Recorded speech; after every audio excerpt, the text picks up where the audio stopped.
Hey folks, so I was asked if I could cut a decoration for a kid's room.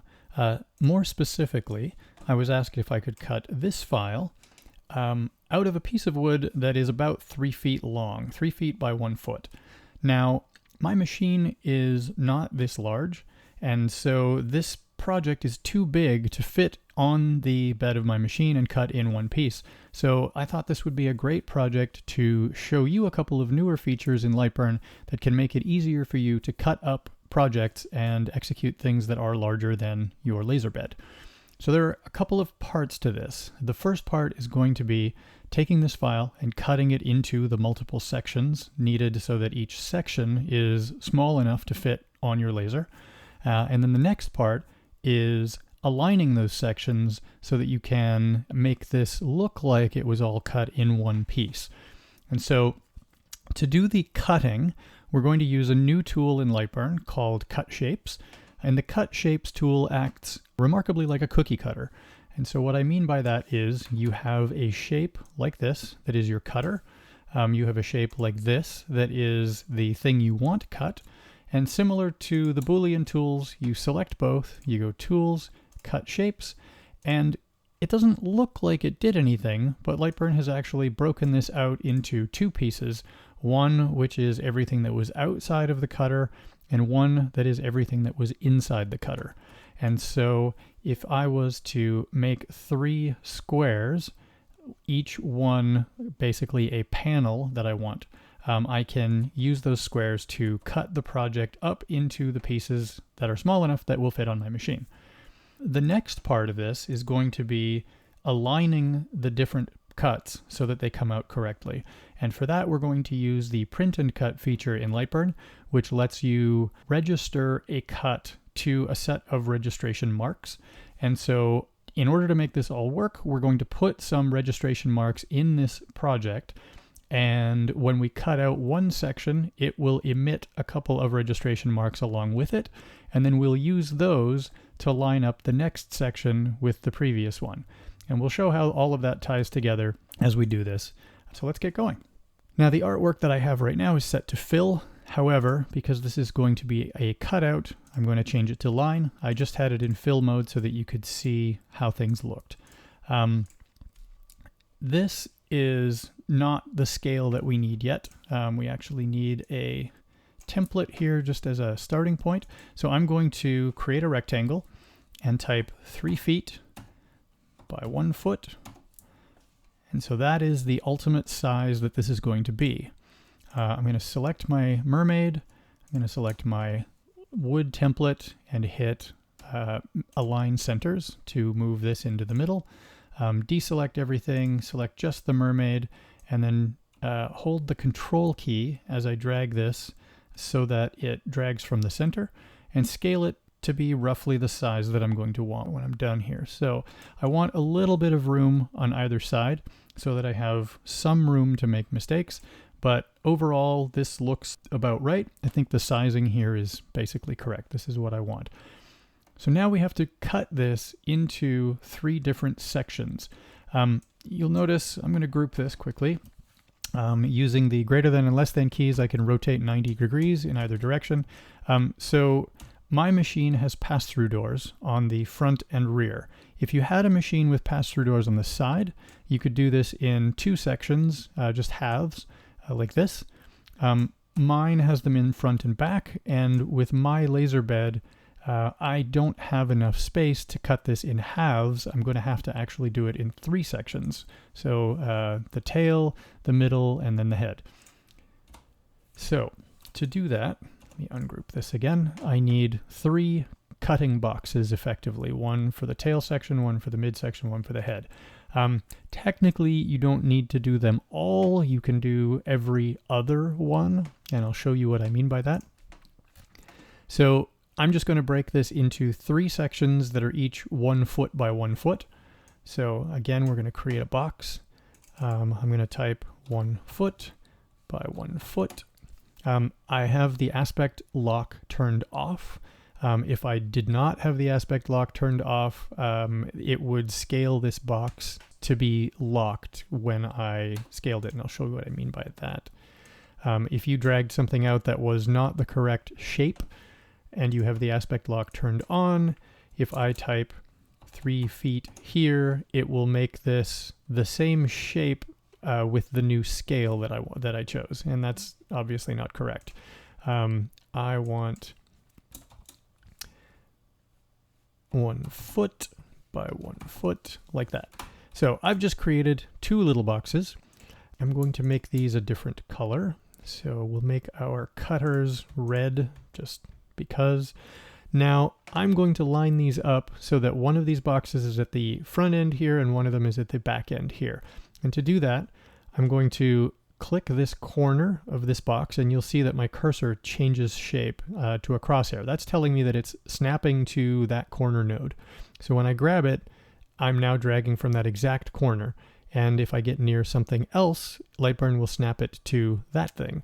So in this case, I'm dragging it near this other corner of this large template rectangle I have. And so LightBurn has snapped the cutting shape to match. And I'm going to do the other one from the other corner so that I can snap it to here. So grabbing here, drag to there. So now I have my rough layout, and then I've got a cutting shape on this end and a cutting shape on this end, and then whatever's left is in the middle. I'm also going to create registration marks. And so what I mean by that is we need a way for the print and cut feature to have something for me to line it up with.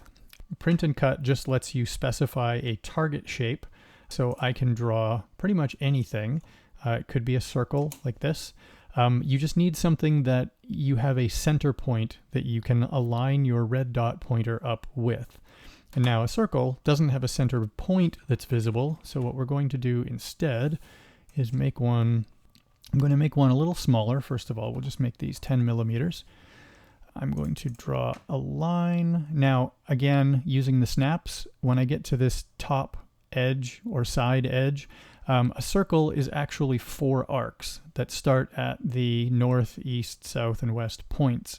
And so I can draw a straight line from the top to the bottom, and then I can draw a straight line from the left to the right, and they're nice and horizontal, and they make a nice, perfect little cross. Select the whole thing and group it. Normally I use Control-G to group, but this is the button for it. Now, we want these crosshairs to be a different color again. I'm going to make them green, and I'm going to drag this to this snapping point here so that it's right on that corner, and then I'm just going to use my cursor arrow to move it down by 1 step so that it's just in from the wood, because we actually do have to engrave this on the material that we're cutting so we can see it.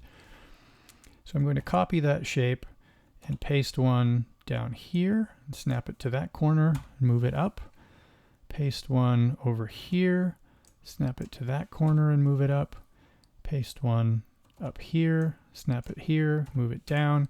So now I have marks on each of these corners here, basically where my cuts are going to get split. So the way that the print and cut feature works, you create registration marks like this, either on something that you are printing or something that you are sending to your laser. And then you use those same marks later to register a different thing or a different cut to these marks. So what we're going to do is run this part of the job here on the laser and send these marks with it so they get drawn by the laser wherever they end up. Then when we do the next section, this middle section here, we're going to use those 2 marks that got emitted with the previous section and tell this section to use these to line them up with. Now, it sounds a lot more complicated than it is, and when you actually see it in practice, it's quite simple to do. So don't panic yet. We have to cut up our project. So to do that, we're going to use these red shapes that we used or we created to be our cutters. So the first thing we do is select the mermaid. Then we select the cutting tool. We go to Tools, Cut Shapes, and it's done. Again, it doesn't look like it did anything, but it actually has segmented the job, and you can see we have this little pokey bit sticking out here. This here has split everything off into its own group, and I can move this just using the cursor keys. And it lines up perfectly so that when it's not selected, you can't actually tell that it's done anything. And then the rest of the project is over here in this second piece. So now we have to repeat the process to cut this section off. So again, I'm going to select the mermaid. I'm going to select my cutting tool, go to Tools, Cut Shapes, and now I have the next piece. So there's the head, there's the midsection, and here's the tail. So we have our project now cut into 3 sections, and we have these small registration marks created for it. So this is pretty much ready to go. The things we're going to have to be careful of are getting this lined up on the machine properly, getting these marks sent correctly, and so on. So what I'm going to do is break this into 3 distinct files so that I don't make a mistake basically when I'm sending it. First of all, pressing the greater than key, rotate it 90 degrees so that this is now vertical, which is the way my machine needs it. I'm going to feed it through from the tail, then the midsection, then the head. So I'm going to do the tail as the first part of the project. I'm going to save this as mermaid. So we're going to call this one page 1. I'm going to do it again for page 2. And then I'm going to do it again for page 3. Now I'm going to go back and edit these so that the individual pages are correct.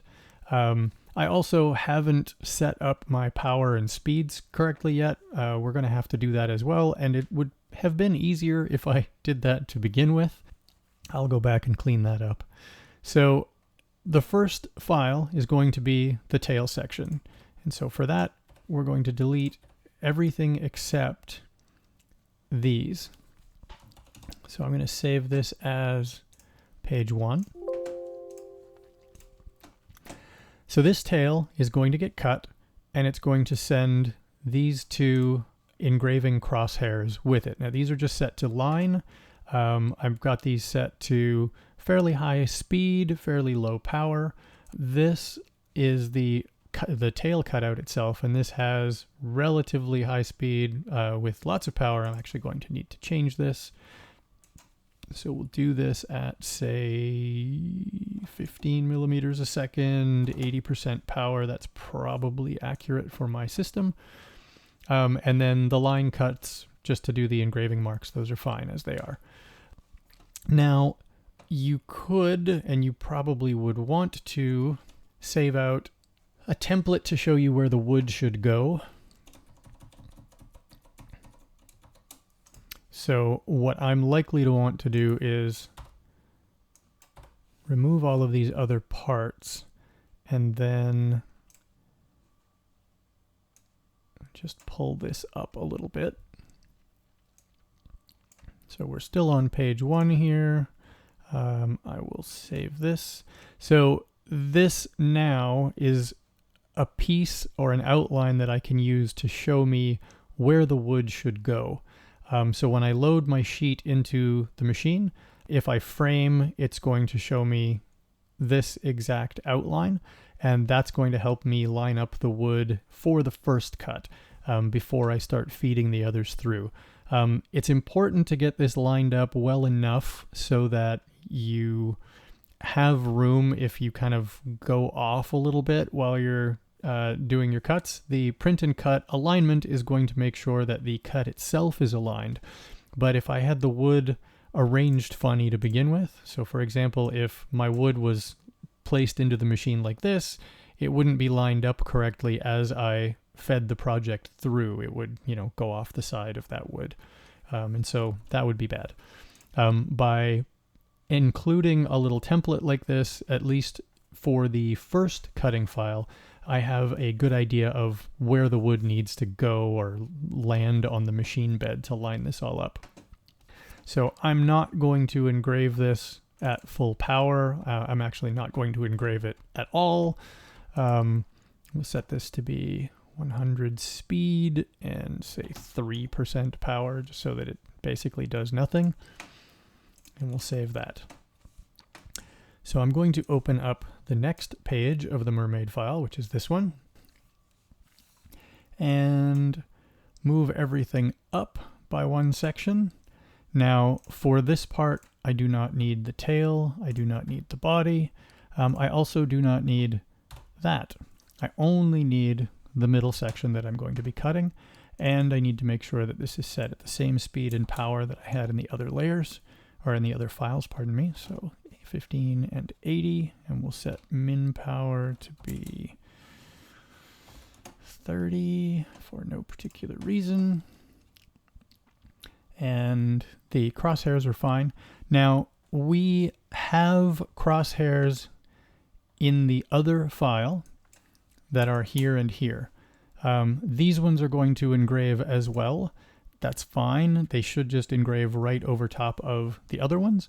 These ones are the important ones. These are going to be new for this file. So when we run this on the machine, it's going to engrave this mark and this mark over the ones that we already have that were part of the other, or the first part of the job.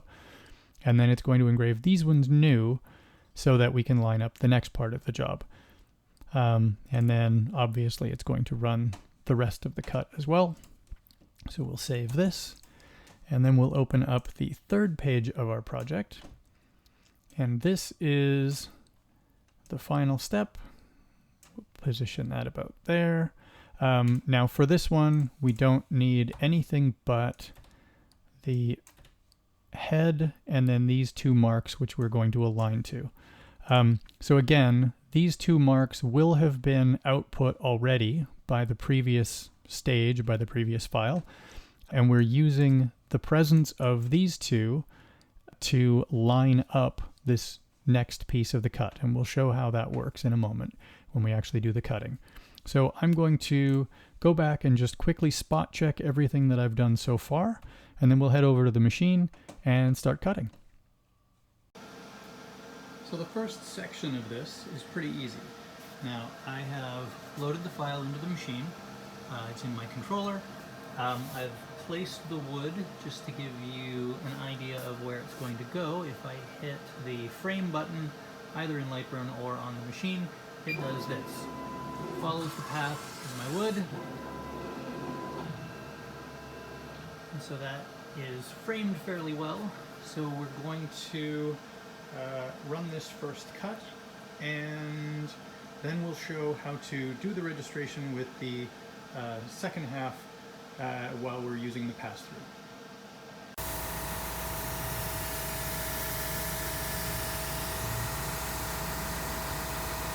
So while this is engraving, you can see the two registration marks have already been put down. And it's running through the cuts.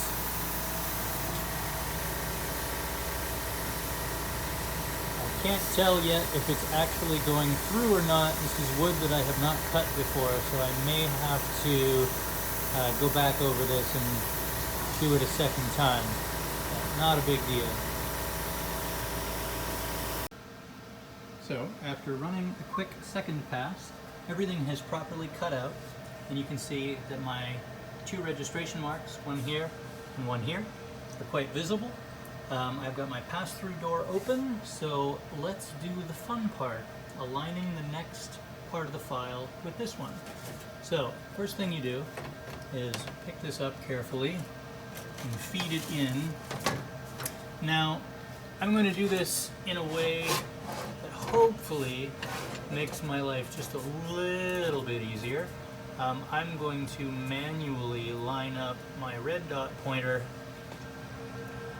with the first mark as just how I'm placing the wood. Now, you don't have to do this. There's no requirement that you do this, but it makes it a little bit quicker if you do it like this. So, this is the important part. We're going to point the red dot, and you can see it there glowing in the middle, at this crosshair. We're going to select this same crosshair in the project in LightBurn, and tell LightBurn to align where the machine is right now with where that red dot or where that crosshair is in the project. And then we're going to go over to this one and do the same thing. We'll jog the laser over to this point here, and then we'll tell LightBurn this is the second crosshair while having that second crosshair selected in the project. And in that way, LightBurn will be able to align the next part so that it connects perfectly here. So we'll go to the machine.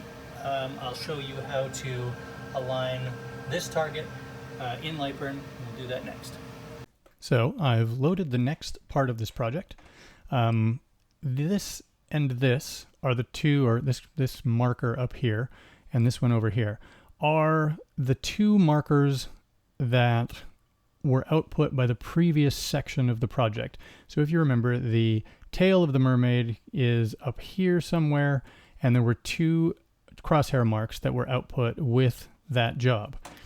So the one that I currently have the laser pointed at is this one. And so in order to tell LightBurn how to align this part of the job with the previous part, we select this crosshair, we go to Tools, Print and Cut, and we say Set First Target Position. Now when you select this, LightBurn reads the current position of the laser head, and it looks at the position of what you have selected, and it records both. And so when I say Print and Cut, Set First Target Position, nothing really seems to have happened. If I go back and look at that menu, you can see that this first option here is now highlit. There's a little blue square, so it's telling me that that first marker position is now valid. So now we have to line up the second target. So on the laser itself, I jog the red dot pointer to point at the second target marker, this one. As accurately as I can, point the red dot pointer right at the dead center of this crosshair. I go to Tools, Print and Cut, Set Second Target Position, and when I click this, you'll notice that LightBurn now says Print and Cut here in the laser window. And if I go up to the Tools menu and I open up the Print and Cut menu, you can see the first, second, and third entries all have a little blue highlight next to them. So that's telling me that my first target position is valid, my second target position is valid, and it's aligning the output to the targets. Now it enabled this automatically for me. As long as you have valid targets, you can align your output to those targets. If I want to turn the Print and Cut feature off, I just click this entry again, and it goes away over here. I haven't changed my target markers yet, so I can go back here and turn this back on without any problem. I could also, if my alignment wasn't correct or it framed wrong or something, go back and reselect my targets and redo the process.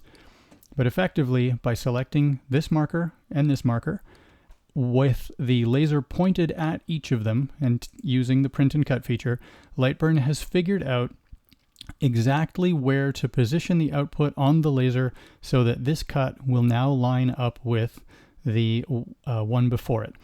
And so I'm going to send this file to the laser and we'll run it.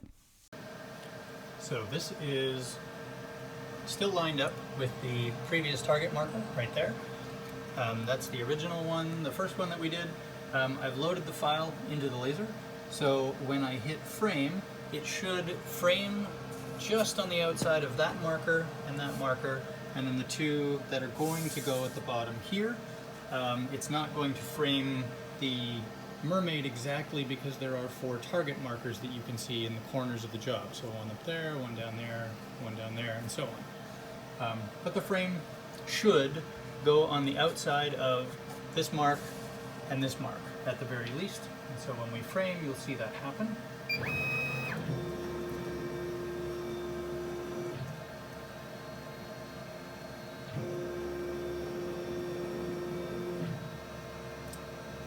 That looks good, so I'm going to close the lid and run the job.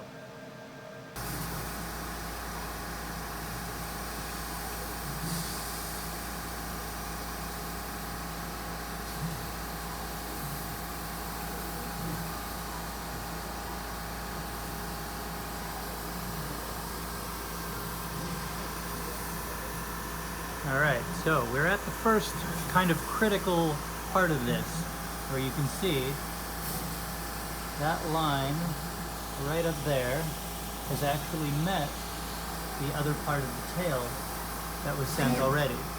So if we move over here a little bit, you can see that it has lined up properly with the part that was already cut. And it'll continue to do that. So we'll come back to this as it finishes the job. Now if we zoom in a little bit, you can actually see a couple of spots. There's one about there, and one about, it's difficult for me to point my finger at the right spot while I'm holding the phone, but one about there, and then there's one there that are slightly dark, and that's because of where the machine began firing. It left a little splash of air there, so you can see a little bit of char where the endpoints lined up, but otherwise this is accurate and perfect. So this is how it looks with the second half done. And you can see, again, we've got our next set of target marks output on either side of the job here. These will be connected to the next piece when it does the next, the final third. But the critical bit is up here by the tail, where right about there is the connection mark between the two jobs. So you can see a tiny little burn there, and one there, and that one's actually almost imperceptible, but these two are a little more visible. But those are where the two parts of the job were connected together, and it's just air assist splash or a little bit of smoke from the beginning of the cut. But you can see the alignment is perfect. It looks like it's one continuous piece. So now we're going to take the wood, slide it through, do the same registration procedure for the next part using these two target markers to line up the third part of the job, and we'll see what the final output looks like shortly. Alright, so I'm sliding the wood up here, getting it into position for the next cut, but I thought I would show, just to prove that this isn't some strange trickery that I'm doing. I'm going to arrange the wood in the machine like this. So you remember that the first two parts were very, very straight like that. They were lined up nice and straight in the machine. So for the last piece, I'm going to show you just how off you can be and twist it like that. And so I am going to jog my laser over to this first mark. You really want to slow it down when you get close. So you can either use LightBurn itself with the jog arrows to adjust in very, very, very small increments. I usually move 0.1 millimeters at a time to line up my target markers. Or on your Ruida control panel or whatever controller you're using, if you have one with a speed button, you can adjust the speed of movement down to the point where it's just crawling. So I've set this to 1 millimeter per second, and now I can jog very, very, very slowly.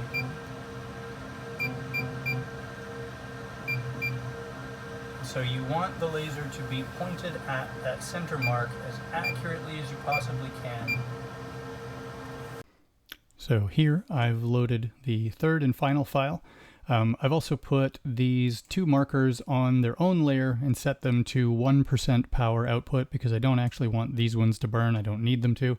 I just need the markers so that I can tag them. So again, select this first marker, go to Tools, Print and Cut, set first target position to line it up with the selected marker on the laser. Then I jog the laser over to point at this second marker on the bed, select it, go to Tools, Print and Cut, set second target position. So now the second position target is set. And so even though this job is arranged nice and vertical here, and it's really, really slanted and rotated on the laser, you'll see that the output is registered correctly because we've used these two target markers to line everything up. So I'm going to send this file and run it on the laser, and we'll see what the finished product looks like. So I've sent the job to the machine, and as a quick check, you can actually see in the file preview that it shows you on the display that those two marks, that one, are in approximately the same orientation as they are on the bed of the machine. So that's a good sign. You can tell that LightBurn has actually angled the job properly so that everything should line up. So I'm going to turn everything on and run this, and we'll see how it looks.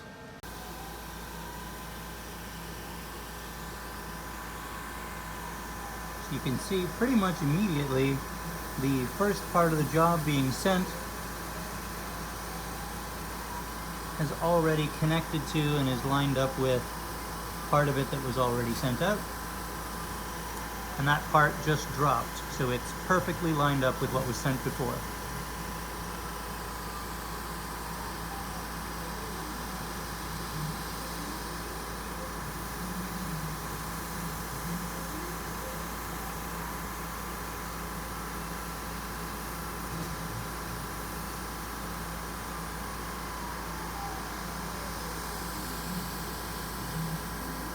You can see this piece is yet another that was sectioned in parts between this file and the previous file. And again, the cuts are nicely lined up.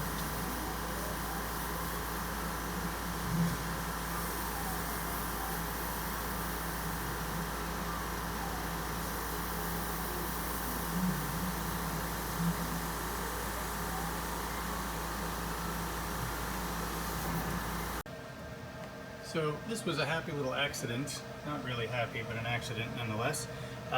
While running the second pass, I had a piece, I think this piece right here, fall into the knife bed a little bit and poke up.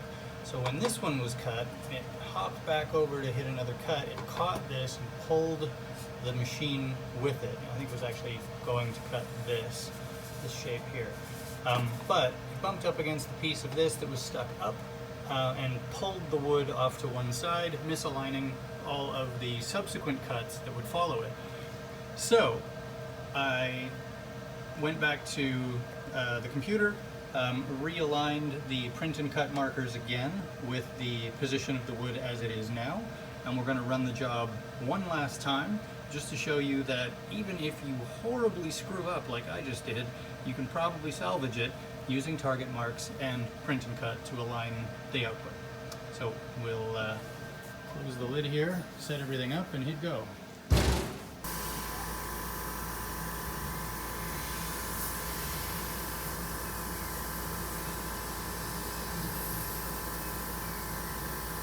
So remember, this wood is slid about ½ an inch out of position from where it was when I did this last run, and yet you can see the beam grazing the insides of the edges that are already there as it goes around.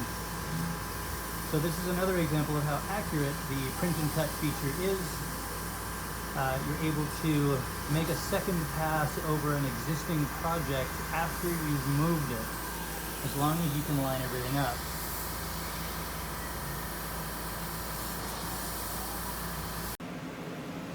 Alright, so the job is finished. I'm ready to depanel it. And if you look, we now have one large continuous piece with no visible seam here, except for a couple of very, very minor little discolorations from the exhaust.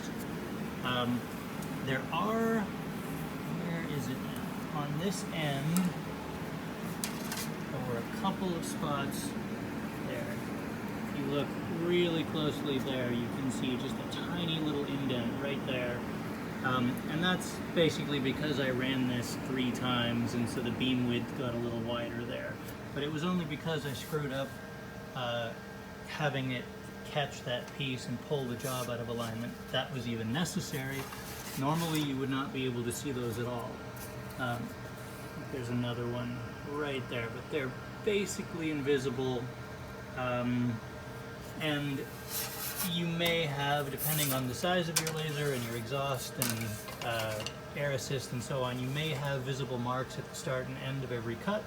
So this is not an unexpected result, but there's the finished product, and it's all one piece, and it's quite a bit larger than I could put in my laser by itself.